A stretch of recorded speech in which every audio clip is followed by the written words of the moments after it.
எபிரேயர் 4ஆம் அதிகாரம்.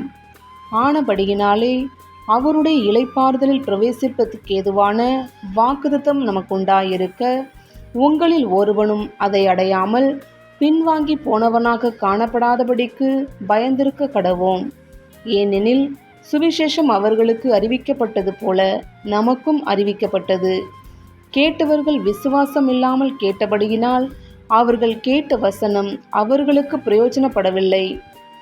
விசுவாசித்தவர்களாகிய நாமோ அந்த இளைப்பாறுதலில் பிரவேசிக்கிறோம்.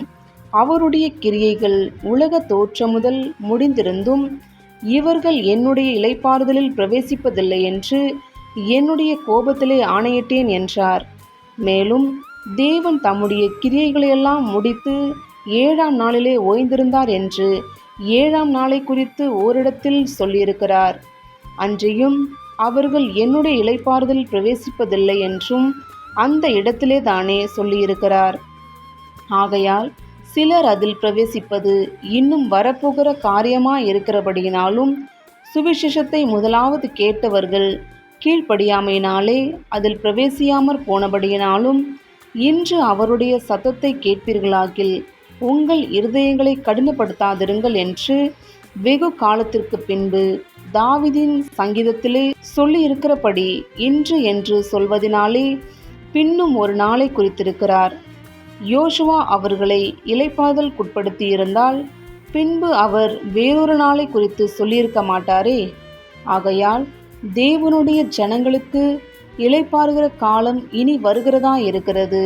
ஏனெனில் அவருடைய இளைப்பாறுதலில் பிரவேசித்தவன் தேவன் தம்முடைய கிரியைகளை முடித்து ஓய்ந்தது போல தானும் தன் கிரியைகளை முடித்து ஓய்ந்திருப்பான். ஆகையால் அந்த திருஷ்டாந்தத்தின்படி ஒருவனாகிலும் கீழ்ப்படியாமையினாலே விழுந்து போகாதபடிக்கு நாம் இந்த இளைப்பாறுதலில் பிரவேசிக்க ஜாக்கிரதையாயிருக்க கடவோம். தேவனுடைய வார்த்தையானது ஜீவனும் வல்லமையும் உள்ளதாயும் இருபுறமும் கருக்குள்ள எந்த பட்டயத்திலும் கருக்கானதாயும் ஆத்துமாவையும் ஆவியையும் கணுக்களையும் ஊனையும் பிரிக்கத்தக்கதாக உருவ குத்துகிறதாயும் இருதயத்தின் நினைவுகளையும் யோசனைகளையும் வகையறுக்கிறதாயும் இருக்கிறது. அவருடைய பார்வைக்கு மறைவான சிருஷ்டி ஒன்றுமில்லை. சகலமும் அவருடைய கண்களுக்கு முன்பாக நிர்வாணமாயும் வெளியரங்கமாயும் இருக்கிறது. அவருக்கே நாம் கணக்கு ஒப்புவிக்க வேண்டும். வானங்களின் வழியாய் பரலோகத்திற்கு போன தேவகுமாரனாகி இயேசு என்னும் மகா பிரதான ஆசாரியர் நமக்கு இருக்கிறபடியினால் நாம் பண்ணின அறிக்கையை உறுதியாய் பற்றி கொண்டிருக்க கடவும்.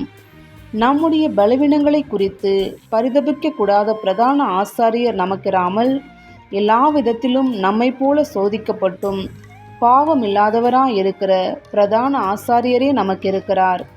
ஆதலால் நாம் இரக்கத்தை பெறவும் ஏற்ற சமயத்தில் சகாயம் செய்யும் கிருபையை அடையவும் தைரியமாய் கிருபாசன தண்டையிலே சேரக்கடவோம்.